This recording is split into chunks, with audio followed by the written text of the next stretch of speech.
Alright guys, James at RampantLionReviews again for you today. For this one I am in Busan in Korea, and I'm going to take you in to the Gwangan location of Wild Wave Brewing. The weather's a little bit shite today, but I've heard the beer's pretty damn good. So we'll go in, have a look. I've got a tasting flight in there, and I'll let you have a little look at the bar.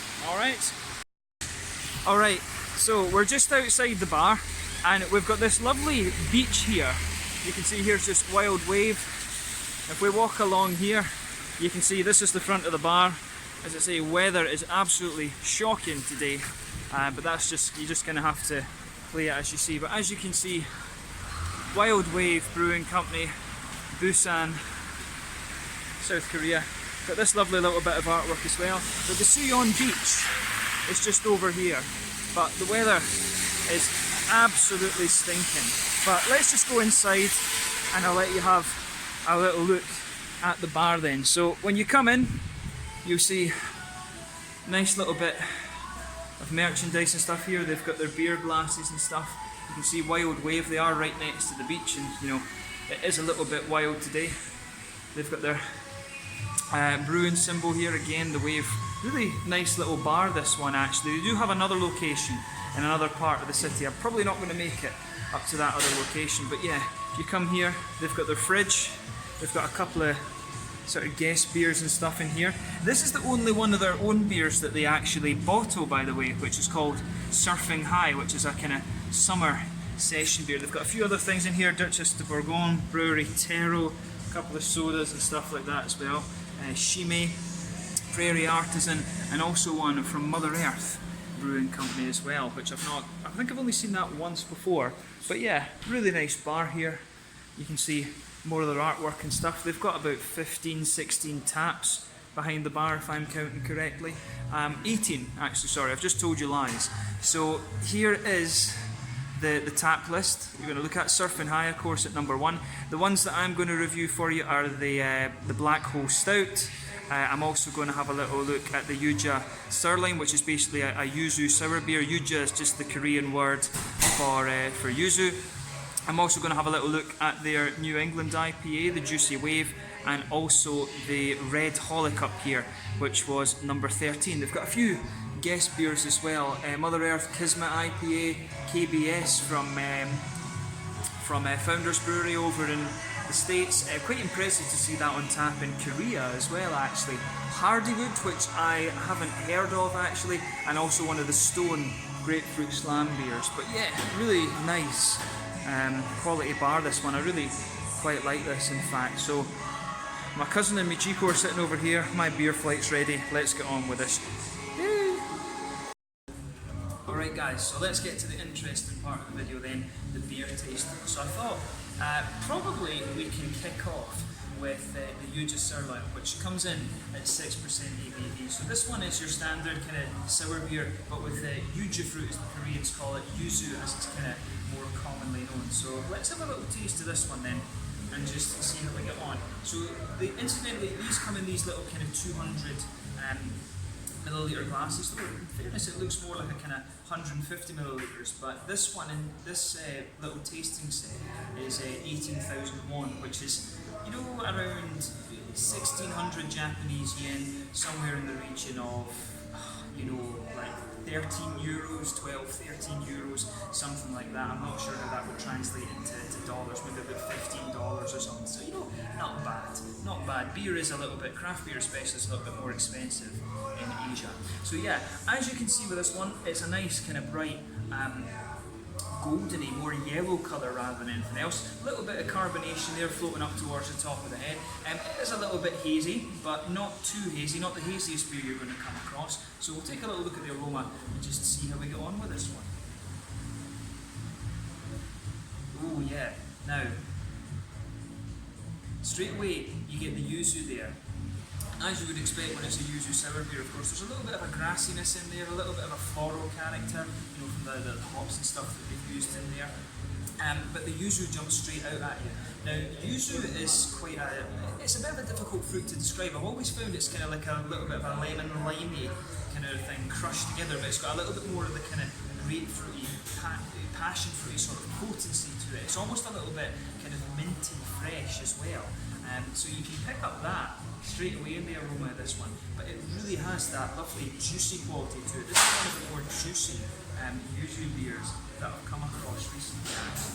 The aroma in this one is really, really nice actually. So big thumbs up to Wild Wave Brewery for the aroma of this one. This is one of the nicest sour aromas that I've come across in a beer, and quite a boil actually. So if you get the chance to try this one, go for it. So yeah, juicy fruits, a little bit of grassy kind of floral hop. I think the malt base in this one, it is showing a little bit kind of pale malty and stuff like that. But yeah, it smells really nice, this one. So let's have a taste and just to see how we get on. So this one is the Yuja Surline. The Surline literally means kind of like, the guy behind the bar was telling me, like sort of throbbing expectation kind of thing. So it basically means Yuzu blast or something like that if you translate it into English. But yeah, lovely smelling beer, this one. So let's get stuck in. Slanja, Skull, Gombe.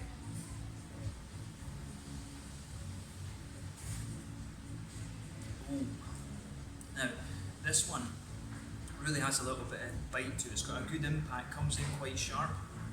You do get the pale malts the further you go into the aftertaste with this one. It does come out, and you know, it does smooth out a little bit, becomes slightly sweeter and more juicy in the aftertaste. But it really is kind of quite sharp. And it's, you know, in the beginning, it really has a good little bit of bite to it. The yuzu's coming out nicely. As I always say, when you add yuzu in, when you add fruits into the beer, it kind of suppresses the IBUs in the beer a little bit. The fruity juiciness always comes out around the kind of edge of your tongue. So it's a really kind of interesting one, this, in that regard. Yeah. But you've got a little bit of a kind of floral, grassy quality around the edge of your tongue. Straight up kind of pale malt base with this one. So, you know, it really kind of has everything you'd want. It's nice and refreshing. It's 6% ABV. The mouthfeel, kind of a mid-bodied beer, this one. A little bit more kind of oily, I would say. But you know, really smooth and juicy at the same time, and a little bit of zip to it, which is exactly what you want. These lovely yuzu flavours, the sort of lemon limey thing with that bit of grapefruit potency, and almost just a minty kind of herbally freshness to it at the same time. Really nice beer, that. So thumbs up to Wild Wave Brewery for this one. They've done a great job of this beer. So yeah, let's take a little look at the New England IPA then. So this one is called the Juicy Wave. It comes in at 6.5% ABV. So you know, it should be really nice. This one is tap number 7 actually, so it should be really quite good. So as you can see, and as you would expect, and let's just make sure I get the right side of the camera. This one's got a lovely kind of more yellowy haze to it. It is more yellowy than orange, a little bit of a white frothy head to the beer. 1 or 2 big bubbles sticking towards the side of the glass, and a few little ones just going up towards the bottom of that head there, you know. Pretty much as you'd expect in terms of appearance from a New England IPA. So let's take a closer look at the aroma then, and just see how we get on. Oh yeah. I suspect with this one, it's either Simcoe or it's Galaxy that's in here. It's got a lovely sort of smooth passion fruity and mango note in there, but the way that it kind of comes across as being quite milky, I think there's a little bit of Simcoe in here, which is really cool. Yeah, so definitely some nice sort of mango-y, passion fruity notes to this one. Maybe it has a little bit of pineapple. It could well be Galaxy that's in here, but yeah, it's got a lovely oaty creaminess to it as well. It does lean towards the sort of creamy, juicy side of things. You can definitely smell that lovely oaty quality in there. Not so much the wheat. The wheat seems to be more in the background rather than anything. It's got a lovely kind of, it's got a lovely sort of, it's got a lovely kind of, what do you say? It definitely has a lovely kind of white breadiness to it, I would say. Yeah, some nice sort of grassy and floral hops as well. Yeah, I like how this one comes across. Really one of the more kind of milky, smooth New England IPAs that I've come across recently. It's got that lovely juicy fruity aroma to give you that at the same time too. So let's take a little taste of this one and see how we get on next. So this one is the Juicy Wave. Let's get stuck in. Slanja, Skull, and Gwangan.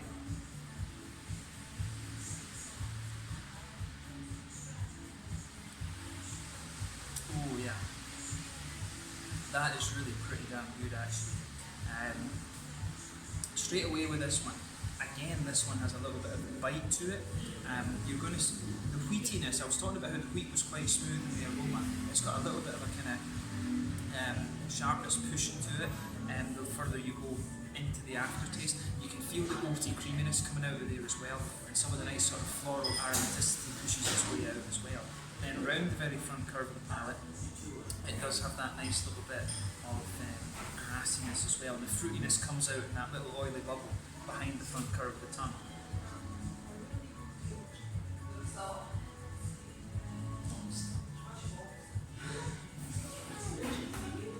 So, yeah, fruity side of things, definitely a little bit of that more kind of pungent passion fruity note to this one. It's got a little bit of a mango note, but I think this is, I've got a feeling this is Galaxy in here because the passion fruit really is kind of punching its way out in this one. Nice little juicy mango quality, and there might be a bit of citra, but I'm really leaning towards Galaxy with this. A little bit of a kind of pineapple-y note to the beer as well. And the further you go into the aftertaste, you do get a good bit of an almost lemony, limey quality. So there could be like Equinaut or something in there as well. Equinaut or Centennial, maybe backing up the Galaxy. So an interesting combination this, and this one I think it says on the menu here that it's 35 IBUs, so it does have a little bit more IBU than you get from some of the New England IPAs out there, but again, this is really quite solid. This is up there with some of the ones from Europe that I drink normally, so you know, thumbs up again to the brewery for this one.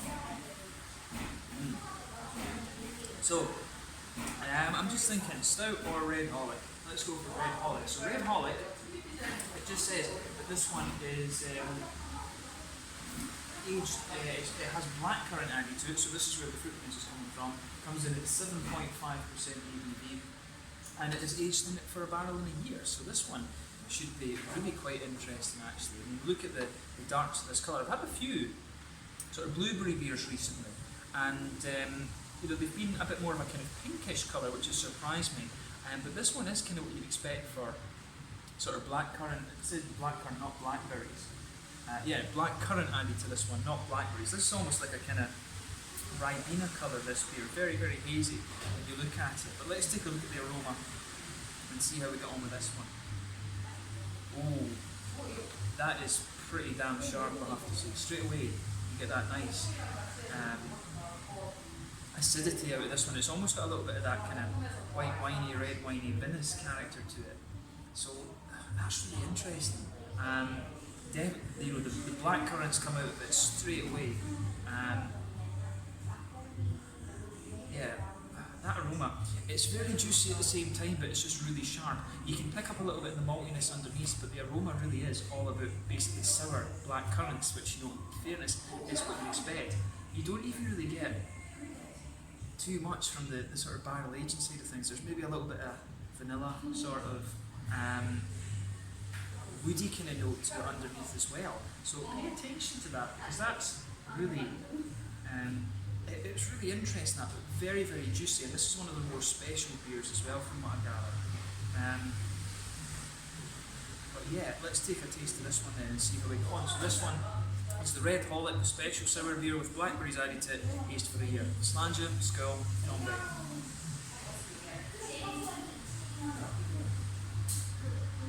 Ooh, that's really damn good.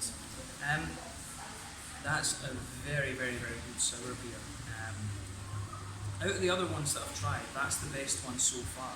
If you think about, for example, those of you watching in the States perhaps are sort of familiar with the likes of Cascade Brewing.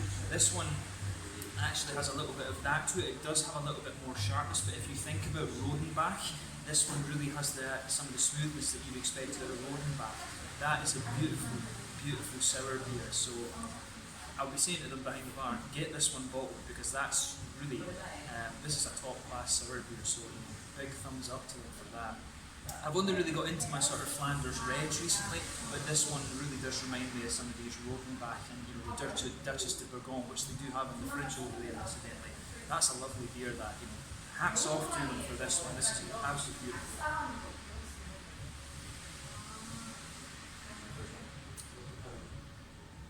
Yeah, it's really nice. So straight away with this one you can really feel that sort of smoothness. I do wonder if they've aged, it says it's barrel aged rather than used in a fodder, and I guess in Asia at the moment that's probably the only brewery I can think of that might have a fodder would be Young Master in Hong Kong.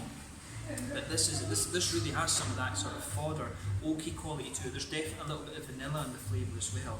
You can feel that nice sort of smooth, bready thing in the middle of your palate, and it's just got the sort of oaky, woody flavours infused into that. A little bit further towards the front of the palate, you've got vanilla there. No real hops to this one, maybe a little bit of grassiness in there, but around the front edge of the tongue, that's where you get the nice kind of blackcurrant, juicy flavours out of this beer. It really is nice. It's got a little bit of sharpness, and the sharpness kind of comes in just behind the front of the palate too. In terms of mouthfeel, this one, personally I find this one quite full-bodied, and this is one of the surprising things. Asian beer normally I find it to be a little bit lighter bodied than European beers, and I think a lot of that's to do with the heat and stuff you get here. They like their beers to be a bit more drinkable. It doesn't matter whether it's Hong Kong, Japan, and now I'm finding it with South Korea as well. Their beers always have a little bit more carbonation just to make them that bit drinkable. This one's the opposite of that. It's got that nice big oily mouthfeel to it. It's one of the more oily sour beers that I've come across, in fact, but that's a beautiful beer. That's the best of the three so far. So the recommendation I got from behind the bar was really damn good on that. Try this one, the Red Holic from Wild Wave Brewing in Busan, South Korea. Beautiful beer. Hopefully this would be one of the top beers if it was exported from South Korea. Yeah. Right, let's take a little look at the last one then. We'll save the dark guy for last. So this one is the Black Hole Stout, American style stout, so might be a little bit sweeter. Comes in at 6.5%, and they're saying 43 IBUs for this one. They seem it's got a little bit of a piney bitterness, so maybe it will have a nice little edge to it. So let's get stuck into this guy. So yeah, as you can see, still doing this with the camera, not very good with the camera at this side, but yeah, lovely dark sort of ebony rosewood colour. You can see there's a nice kind of sort of dark tanny head to this one. A few little bubbles visible there, but otherwise it looks, pretty smooth, but pretty much as you would expect for a stout. This one not an imperial stout at all, just a kind of regular American stout. So let's take a look at the aroma then. Oh, this is going to be a more roasty, toasty stout, I can tell you straight away from the aroma. So yeah, a little bit of black malt in there. Not quite smooth enough to be coffee, I don't think. Definitely more of a roasty black malt. You can pick up some of the sort of, there is a little bit of a brown breadiness to this one, a sort of grainy quality in there. Not really any chocolate sweetness or brown sugars or anything. Well, actually, maybe just a little bit of that sort of really toasty brown sugary note mixing in there. But mainly this is a roasty, toasty imperial stout rather, not imperial stout on the basis of its aroma. So yeah, you can smell a little bit of the hoppy bitterness. To me, the hops are coming across as quite earthy rather than piney, but there is a little bit of that pininess on the top end of the nose, which is interesting. Fruity side of things, there is a little bit of a kind of slightly red fruit note to this beer, but yeah, it's leaning towards the roasty, toasty side of things, and there's a good hoppy presence to it as well. So let's just take a taste of this one then and see what we go. So this one's the Black Hole Stout, coming in at 6.5%. My final beer for the moment from Wild Wave Brew Company. You will see me do a sit-down review of one of their beers in a video later on. Let's get stuck in. Slange ut skål, Gwangan.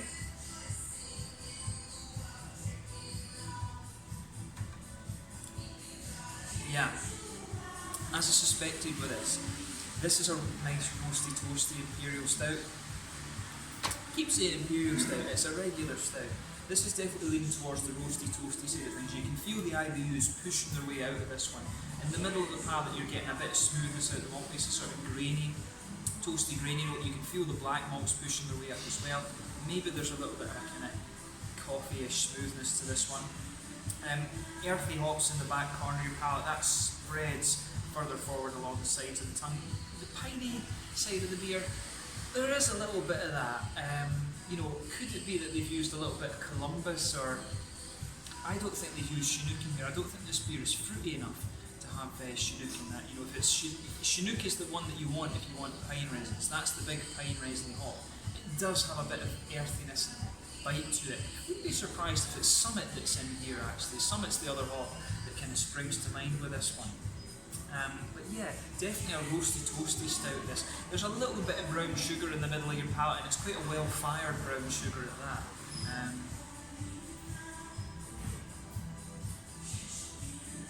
But yeah, the more you drink of it, the more it smooths out a little bit, but that roasty toasty quality just lingers there. Behind the front curve of the palate, you get that little oily bubble where the fruity esters start to come out of the beer. And it's a kind of candied fruity thing. It's, you know, a little bit of candied strawberry, maybe, but very, very light. Maybe a little touch figgy, something like that, you know. Not too much in the way of fruitiness for this one. It's quite a dark, roasty, toasty stout. This is one of the beers, I think, that fits the thing I was saying earlier about it being a little bit lighter in its mouthfeel. This one isn't quite as thick as you might expect from a stout.